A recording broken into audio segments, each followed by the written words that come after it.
morning, students. Welcome back again with new lecture on transformation of velocity and acceleration under GTR. We can say that it is Galilean transformation. So first of all, we would like to investigate how the velocity and acceleration of a particle in one inertial frame of reference are transform into the another frame of reference under the Galilean transformation. तो हम सबसे पहले जो है velocity transformations को calculate करेंगे. To calculate the velocity transformation here, to obtain the velocity transformation of a particle in frame of reference S with respect to the another frame reference S dash. So we know that in the previous video and previous articles x dash is equal to x minus bt. So then we can differentiate it with respect to t of equation 1. We can take it equation 1. So dx dash upon dt is equal to dx upon dt minus v. इसको हमने क्या किया, equation number 2 दे दिया है. ठीक है, अब हमें पता है कि t is equal to t dash because time is universal quantity and universal. Then we can say that dx dash upon D T is equal to D x prime upon D T prime. हम dash भी बोल देते हैं इसको, basically इसका जो meanings होता है फिजिक्स में वो हम प्राइम बोलते हैं word basically. D x prime upon D T is equal to D x prime upon D T prime. So put this equation या in equation number this, then D X dash upon D T dash is equal to D X upon D T minus V. Similarly हम लोग क्या कर सकते हैं, D Y dash upon D T dash is equal to dy upon dt and similarly dz dash या prime upon dt prime is equal to dz upon dt. So as we know that dx upon dt किसके बराबर होता है, the rate of change of displacement is equal to velocity. So then we can write it as dx upon dt is equal to ux. Similarly d dash x upon dt dash is equal to u dash x and dy dash upon dt dash is equal to u dash y and dz dash upon dt dash is equal to u prime z. along the x component लिया हमने, y component लिया और z component लिया. अब x component है हमने इसलिए लिया था कि हमारा जो inertial frame of reference है वो x जो वो मूव कर रहा with velocity b, क्योंकि जो s frame है वो हमारा फिक्स फ्रेम है और जो s डैश फ्रेम है या s प्राइम फ्रेम है वो हमारा मूविंग फ्रेम्स है और with velocity b. That's why we are taking the component x relation x dash is equal to x minus b t. तो हमारे पास जो इक्वेशंस बन के आ जाती है वो आती है u dash x is equal to ux minus v u x dash. अब हम इस इक्वेशन को ऐसे भी लिख सकते हैं u dash x is equal to u x minus v. इस इक्वेशन आ गई. और similarly y dash is equal to y dash u या y is equal to u y या u prime z is equal to u z. किसी भी component में जिस मर्जी तरफ आप ले सकते हो, आप ऐसा भी लिख सकते हैं u x minus b is equal to u dash prime, वो आपकी मर्जी as per your convenient.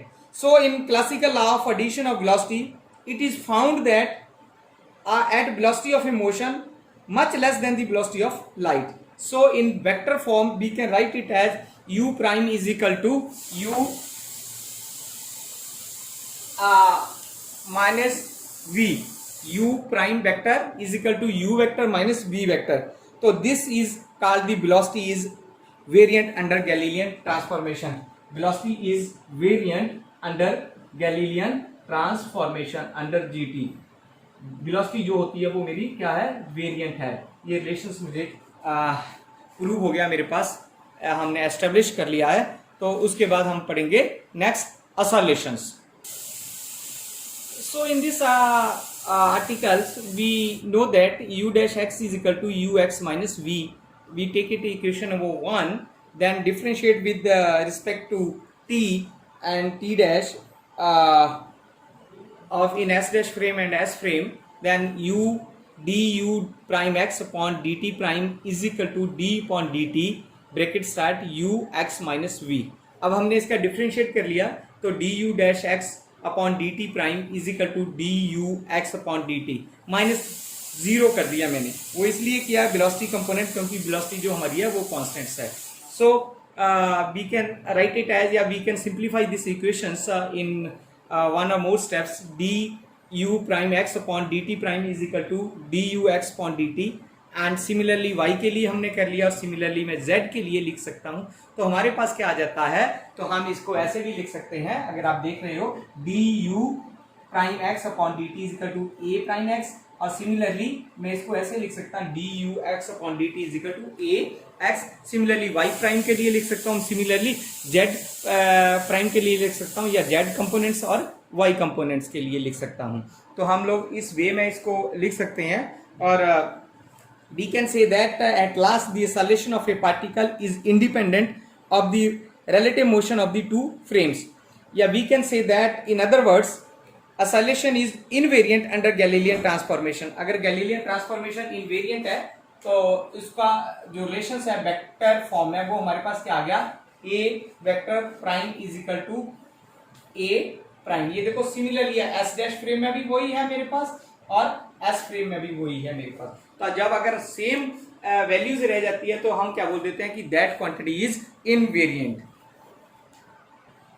Next हमारे पास है topics invariance of Newton's law of motion under Galilean transformations. As you know that the Newton's second law of motion contains all three laws.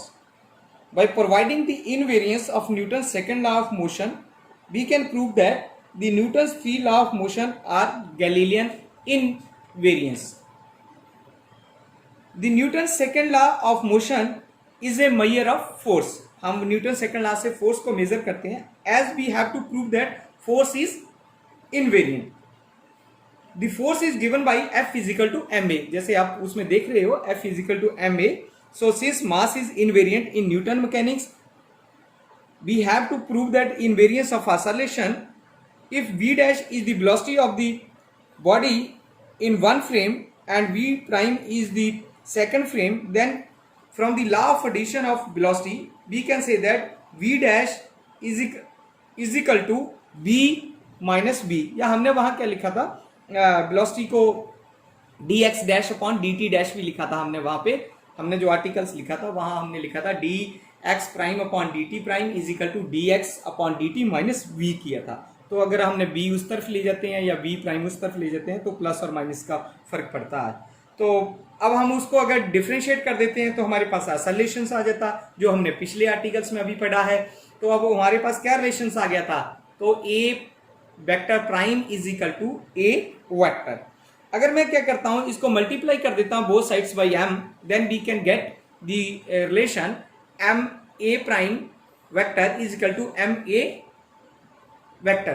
तो m a किसके बराबर होता है, force के बराबर होता है। तो फोर्स इज इक्वल टू किसके बराबर आ गया, prime force vector prime is equal to vector force. तो ये हमारे पास जो है आर्टिकल्स आ जाता है। तो अब इस इक्वेशन से हम लोग क्या देख रहे हैं, क्या हमने फाइंड आउट किया है, हमने ये फाइंड आउट किया कि in both the inertial frame of reference in which measurement are connected by या measurement under the Galilean transformation, both the observers measure the force acting on the particle as the mass times the oscillation produced. Yeah, we can say that it is the Newton's second law of motion hold its form in two frame of references under Galilean transformation. इसका बोलने का यह है कि दोनों frames में, चाहे वो एस फ्रेम है चाहे एस डैश फ्रेम है, एस फ्रेम को हमने पहले भी बोला है कि फिक्स फ्रेम है, एस डैश फ्रेम जो है वो मूविंग फ्रेम्स है, उन दोनों में उसकी जो वैल्यूज है, जो सलेशन है वो इनवेरिएंट रहता है। So Newton's law of motion and other conservation principle such as those for energy, linear momentum and angular momentum which follows from second law of motion are invariant under Galilean transformation. अब हम यही बोल सकते हैं कि हमारे पास जो force होती है वो भी क्या है, यहाँ पे इनवेरिएंट है। देखो फोर्स भी इनवेरिएंट होगी मेरे पास, ठीक है, असलेशन भी हो गया, और वेलोसिटी जो है मेरे पास वेरिएंट होगी। क्या होगी, वेलोसिटी वेरिएंट्स होगी। तो हमने कंक्लूड क्या कर लिया इस आर्टिकल्स में, इस लेक्चर्स में, कि वेलोसिटी मेरी इनवेरिएंट्स रहती है, मेरे पास फोर्स है, असलेशंस है, वो मेरे पास वेरिएंट्स है। Thank you.